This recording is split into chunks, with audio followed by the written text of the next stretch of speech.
Up next on Way of the Renaissance Man, the last of the curious conversations with Gabe Bautista and John Paul Mendocha.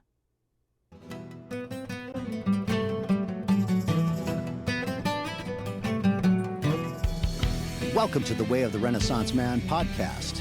This is a show about ideas, personal empowerment, and celebrating the rational life. Our goal is to help each other discover the tools needed to better focus our minds, integrate our thoughts with actions, and live the lives we really want. I'm your host, Jim Woods. Welcome to today's special media appearance from Way of the Renaissance Man, starring Jim Woods. We finished the curious conversations from Jim's appearance with Gabe Bautista and Dr. Speed Selling, John Paul Mendocha, from the Position to Win podcast and book, Position to Win, Most Businesses Fail in the First 5 Minutes. Here, we present the final part of Jim's appearance from the 3-part series. Let's listen in. Let's dive right back in with Jim Woods. Hedge funds don't hire dumb people. Hedge funds are filled with some of the smartest people in the world. Okay. It's hard to get a job at a hedge fund. You know, they don't just hire like Joe Schmo off the street. You know, you have to have a pedigree. You have to be pretty damn smart. And they don't like losing money. And when they do lose money, they take steps to not lose money anymore. So I don't think there's going to be a huge amount of like, I think they're going to figure out ways to protect themselves on these shorts. Maybe they won't short as much or as aggressively. Yeah. Or maybe they'll put short, kind of mechanisms in place to kind of stem their own, risk when it comes to these things. But the worst possible situation, of course, is you get, like you mentioned this before, Gabe, everybody out there has some kind of stupid opinion or unlearned opinion about the situation. They want to, especially the politicos, we need to do something about this. This is, what's going on here. We gotta have an inquiry, the main reason why is, that company Robinhood, which is the stock trading platform, they were forced to basically put a halt on some of these shorts. And it wasn't because they didn't want short, it wasn't because they didn't want the Reddit people to make money. It's because they couldn't even fulfill those that was one of the questions. So how do the clearinghouses work? Because I was reading about that and I was like, okay, so this is not as nefarious as it seems. Yeah, it wasn't like some conspiracy by Robinhood to keep the little guy down. They have to they use what's called a clearinghouse, like you mentioned, to fulfill these trades. And the clearinghouse was like, we can't find all these shares. You guys got to slow down on here. There's too much action in here. We can't fill these orders. So they were basically like, it's like if you went to the grocery. Remember when we all had to go to the grocery store and we couldn't find any toilet paper during the first part of the pandemic, right? Well, that's where the clearinghouse, we don't have any more GameStop. What's up? You have to slow this down. Everyone's limited to one roll of GameStop. And eventually you'll use it for the same reason, for the same purpose. Those certificates are worth as but much. But I tell you what, though, that those are pretty valuable rolls. Oh man, when there's not enough. So a broker, does Robinhood qualify as a broker? Yeah, they're a brokerage. Robinhood's a brokerage, and they facilitate trades to their people. And so they talk to a clearinghouse, which has the actual stock certificates. Well, the clearinghouse is more like a middleman. Yeah, between the different owners of the shares, different market makers. It's like a market maker. It's a place where the market makers transact these transactions, and assign the stock. So it's basically the back office operations of how if you decide to buy a stock, you just click, and you're on your Robinhood account, your TD Ameritrade account. And by the way, that's my favorite firm, TD Ameritrade. No, I have no connection to them other than I'm on their TV show network sometimes. But but you have your TVD account, you buy something, you or short something, and you don't realize that there's a whole like back office sense of operations that gets that transfers the stuff from one owner to the next. Okay. And that's the clearinghouse basically. So the Robinhood was like, oh, we can't really, the clearinghouse is telling us you need to slow this down. We can't keep up with all this volume. Right. And that was the reason why there was some restrictions. And a lot of people, like, if you don't understand that part of it, you think that Robinhood was trying to like, welch on its agreement with shareholders that they couldn't, that they can buy whatever they want, with no fees and this and that. It just wasn't the case. I mean, the Robinhood was doing its best to do that. It's not in their interest to not facilitate trades, now they're going to be brought up like to testify.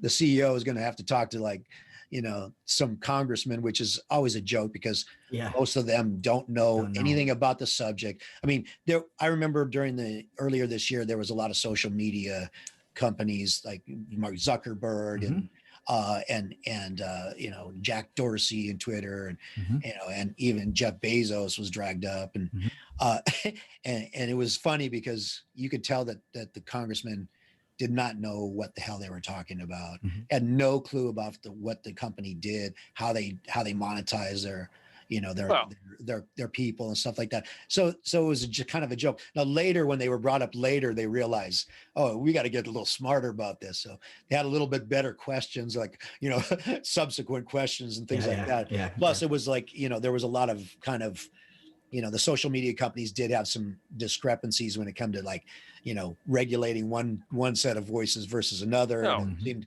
definitely seemed not fair, and so there's definitely I'm not defending the social media companies in entirety or whatever, but it's just funny to see people that don't know anything. It'd be like in your business, some guy talking about how to like, position a company or a kind of a marketing position or a branding position, but he doesn't know anything about branding or positioning or marketing.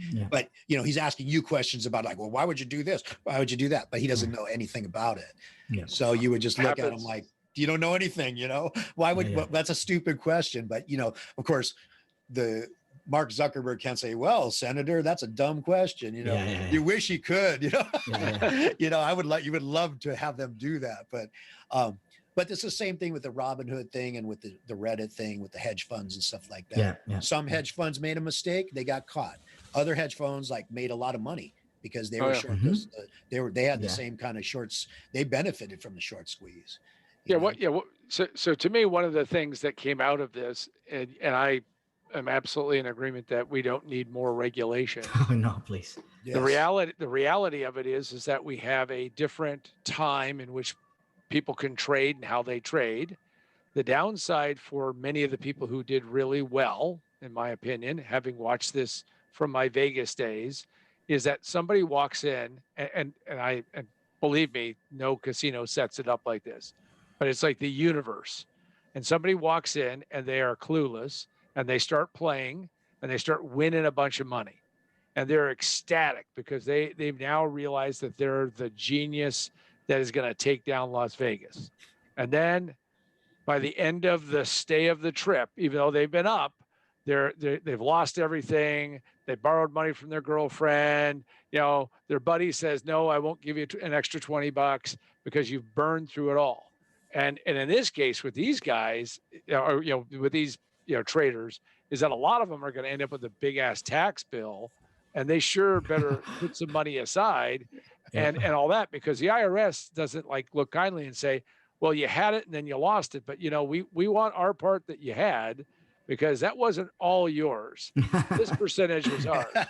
If you're out there, just keep that in mind. Now, I think learning how to trade like this is one thing, but you got to be very aware that, and I agree with Jim, that the hedge fund people are going to figure out how to tweak their algorithms.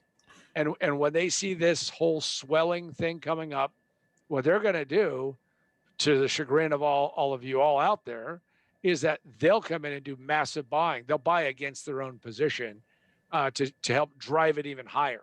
Hey, we're already down 50 points, but if we drive it higher, then we stick somebody else with it, because the uninitiated end up holding lots of bags on things when they thought I was the genius behind this, and then it just didn't work out. Yeah, I mean, there's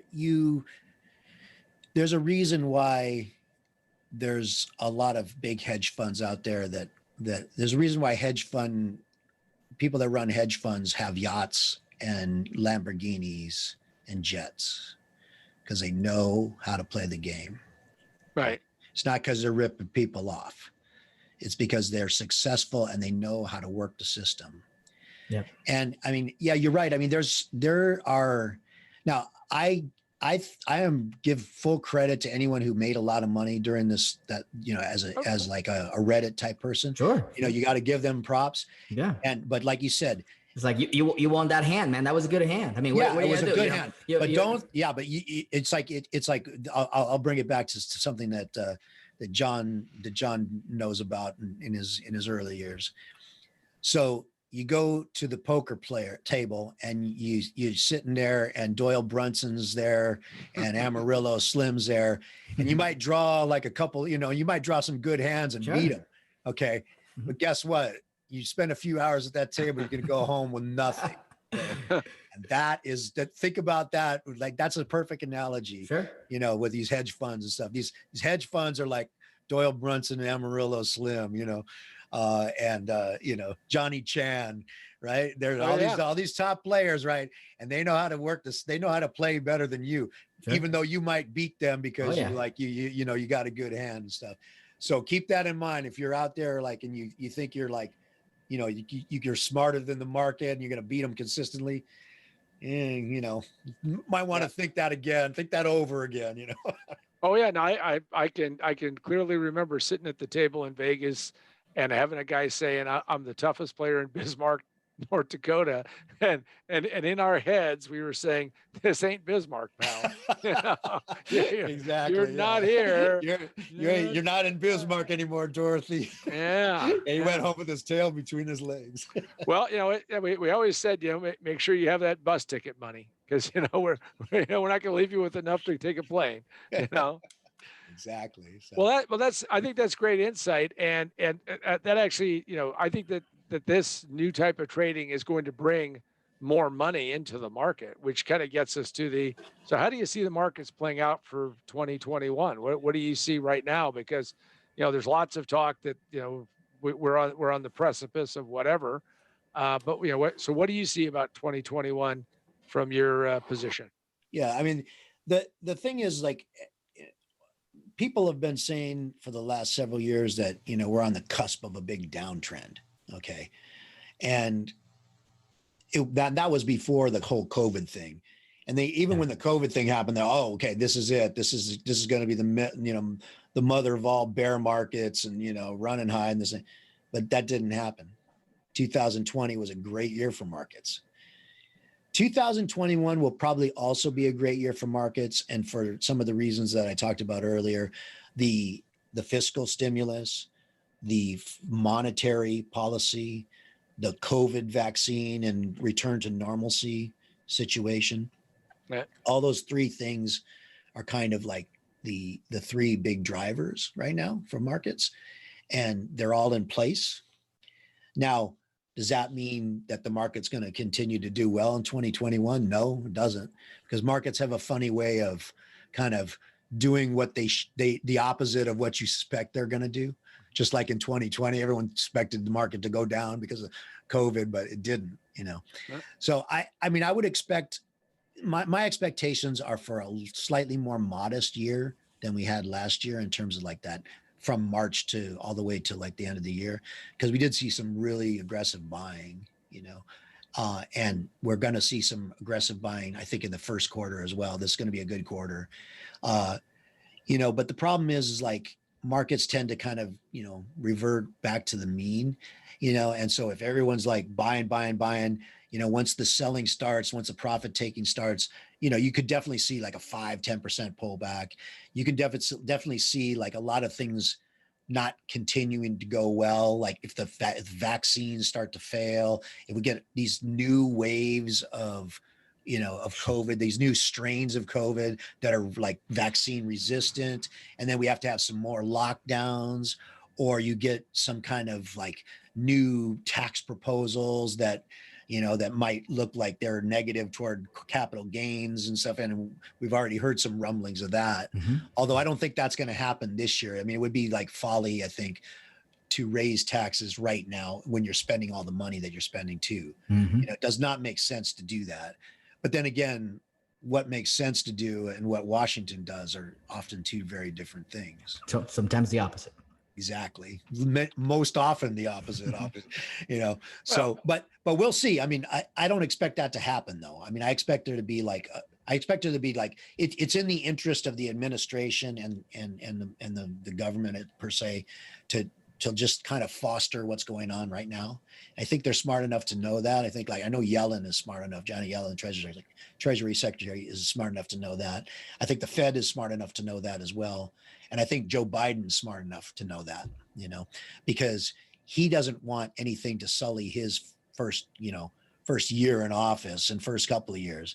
And I think he's going to be like, he's going to be pro kind of, growth. He's going to be pro markets, pro growth, because the better the economy does, the better the market does, better for him. Right. He can get reelected, or they can maintain control of Congress that way. So I think that's going to be the desire for positive economic outcomes, I think, is going to be a big driver. So you could be looking at a couple of good years of market.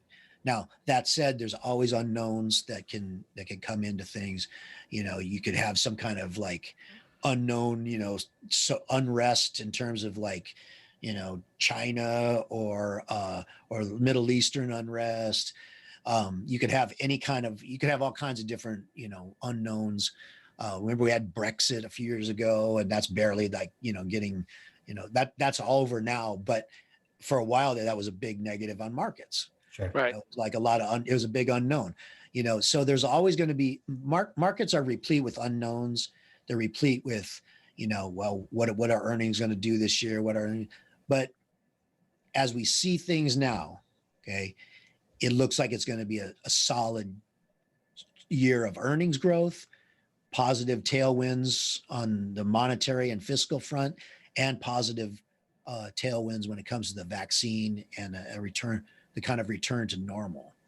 Now, one thing that to keep in mind, and this is a kind of a recommendation, so to speak, for people to watch, is for a long time now, technology stocks have been leading the way. And I think that big tech will continue to do well.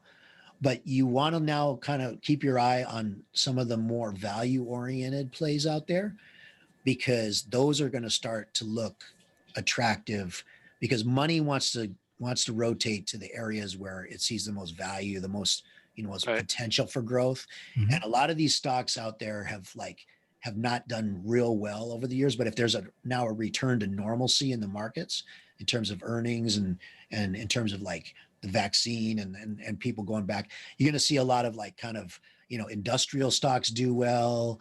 You're going to see financial stocks do well. You're going to see, basic like material stocks, commodities, things like that. So some of the things that haven't actually lit up the screen over the last few years, that's where money is going to start rotating to. So I'm looking at some of these like, hard asset plays, value type stocks. There's an exchange traded fund called the S&P Equal Weight. The symbol is RSP, and that's outperformed the regular S&P 500 over the last few months by a significant amount. And that shows you that the equal weight is, favors like all companies equally, versus the S&P 500, which concentrates, it's market capitalization based. So that concentrates money into like the big cap stocks like Apple, Sure. Amazon, things like that. Whereas the equal weight is more of an industrial play, because there's more industrial stocks in the S&P 500. It's considered more of a value play. And so a lot of money has been going into there versus the S&P 500. So keep your eye on that as a potential long-term hold, because that's where there's going to be more opportunity, I think, this year. So there's going to be a lot of opportunity, I think. There always is, but this year is going to be another, I think, bullish year. but the things that worked last year might not work as well as they did this year, or as they do that, or the things that work well this year won't be the same ones as last year, and vice versa. Mhm. So keep an eye on that. And I'll give a little caveat. I mean, anybody out there who you make your own decisions, you own your own life, you decide what you're going to do. You know, if you do something stupid, don't call us. If you do something really smart, we'll tell you how to send us more money. Yep. But you just got to be smart about it, and you got to think about what you want to do. You know, to me, probably one of the most fascinating things about the market, and talking to somebody like Jim, who's obviously a consummate professional in this arena, is that the market is made up of a lot of people making decisions about what they're going to do with their money and with their life and what they're going to do. And the mistake I think that people make a lot of is that they like to think that their opinion, which tends to be, we get fed a lot of negative news because it's what sells, is that we don't look for, well, where are the opportunities, where are the growth, where does all of that go to?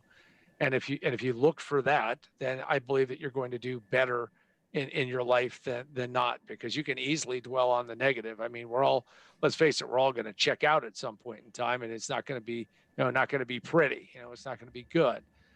So when you have somebody like Jim saying, here's some things to look at, do that and understand that you're making the decision for yourself, but also look for the positive trends and not the negatives. I mean, Gabe and I have kicked off this last year Turnaround Engine Network, in which we're helping people learn how to turn businesses around.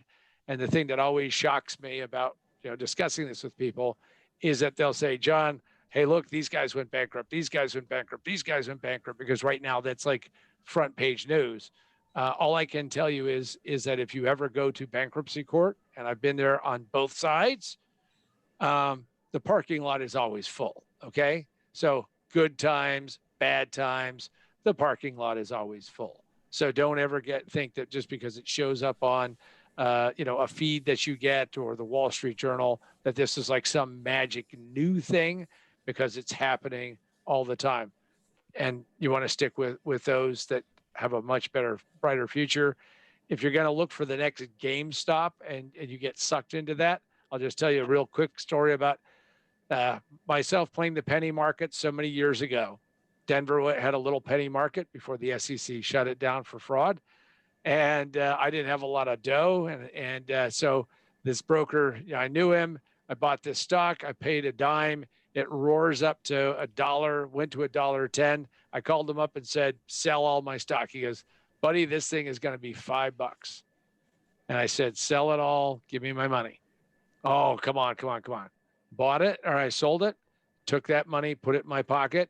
The lesson of this, which I had learned in Vegas, is never feel bad about taking a profit, no matter where it went.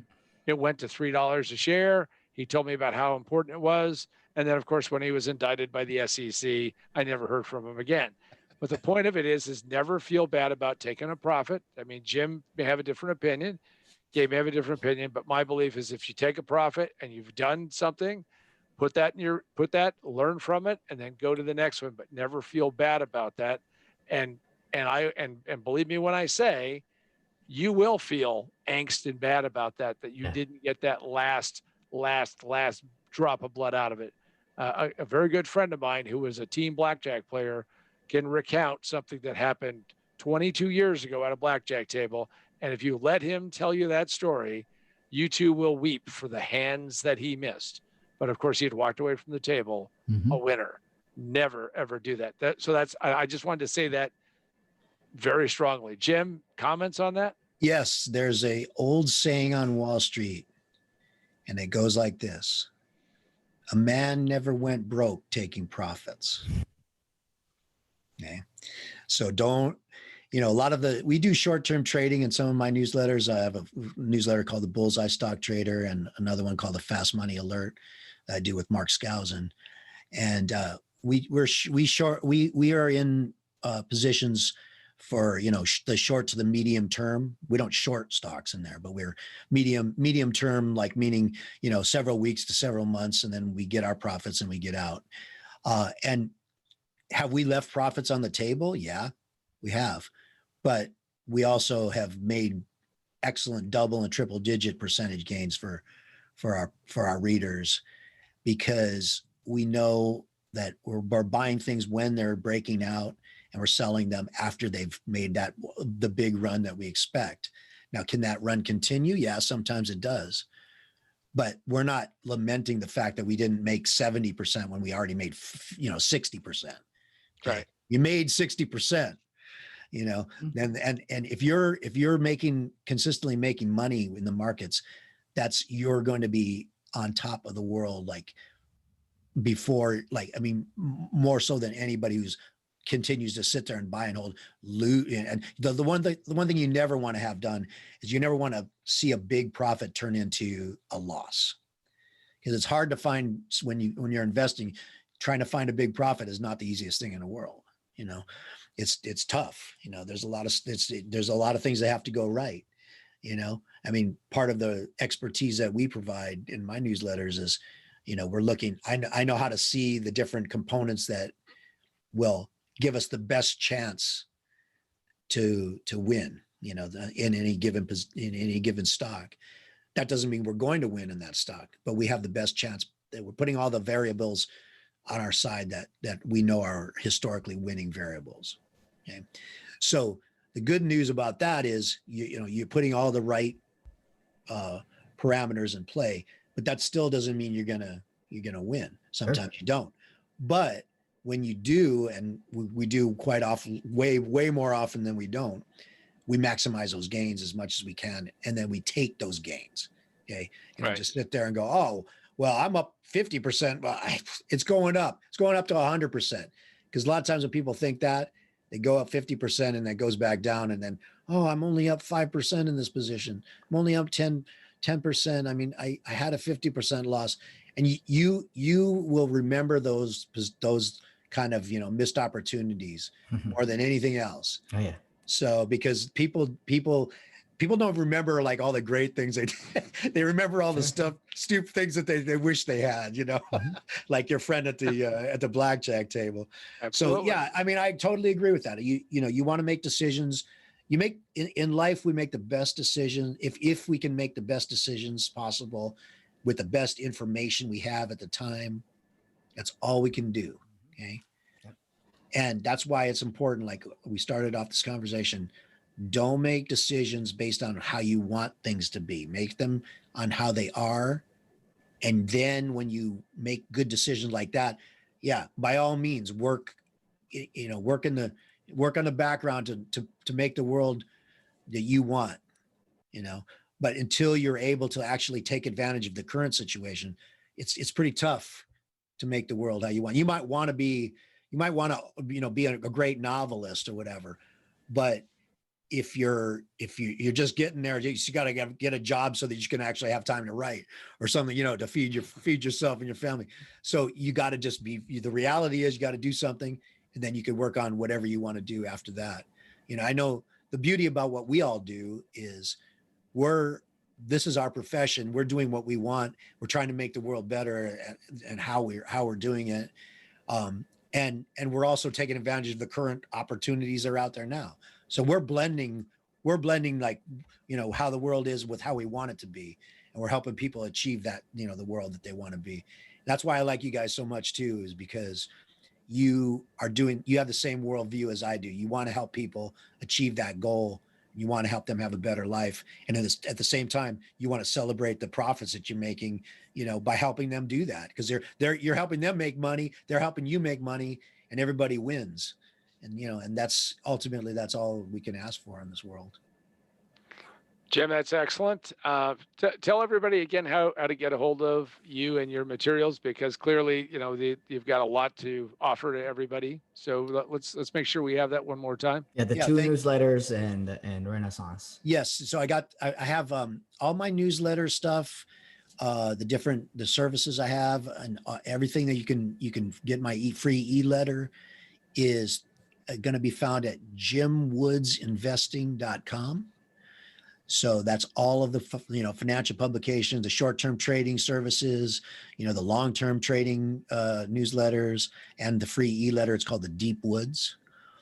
And then if you want information on the Way of the Renaissance Man project, the podcast and the website, you just go to wayoftherenaissanceman.com.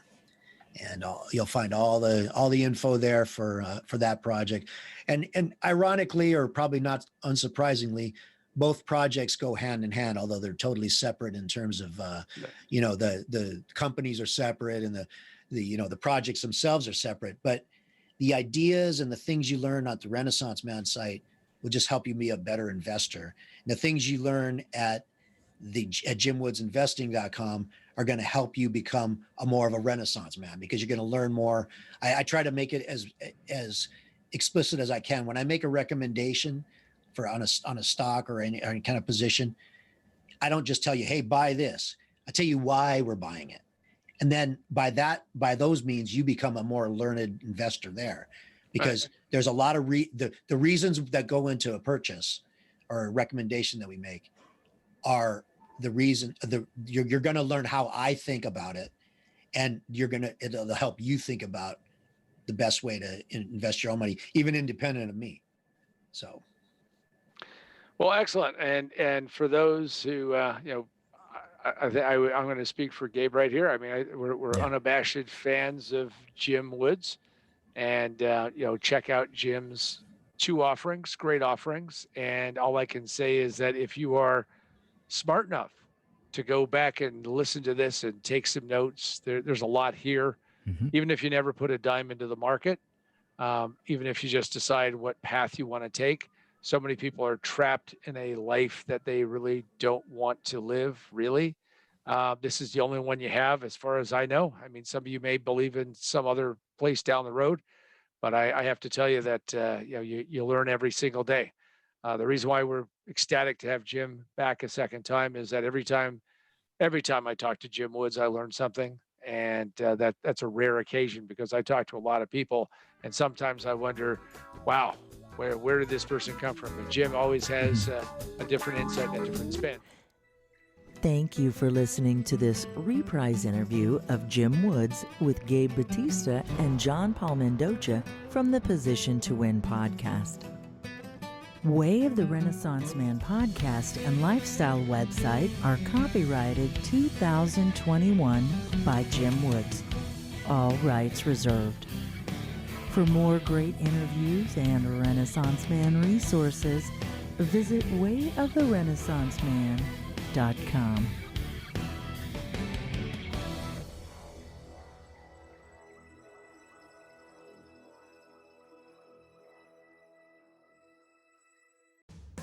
Jim Woods here, wayoftherenaissanceman.com.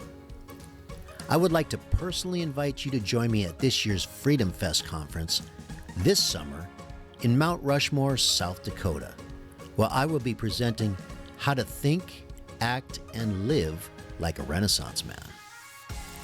And just for Way of the Renaissance Man fans, Freedom Fest has offered a special early bird registration discount until March 31st. Visit wayoftherenaissanceman.com/Freedom Fest and claim your early bird special now. Enjoy fellow speakers such as Steve Forbes, John Mackey, my co-editor Dr. Mark Skousen, Unlock Your Wealth TV's Heather Wagenhals, Dave Rubin, Larry Elder, Dr. Drew Pinsky, the Anthem Film Festival, and a special keynote presentation by the brilliant and brave Ayan Hersey Ali, as well as so much more. Check out the details and claim your discount code now. Visit wayoftherenaissanceman.com/Freedom Fest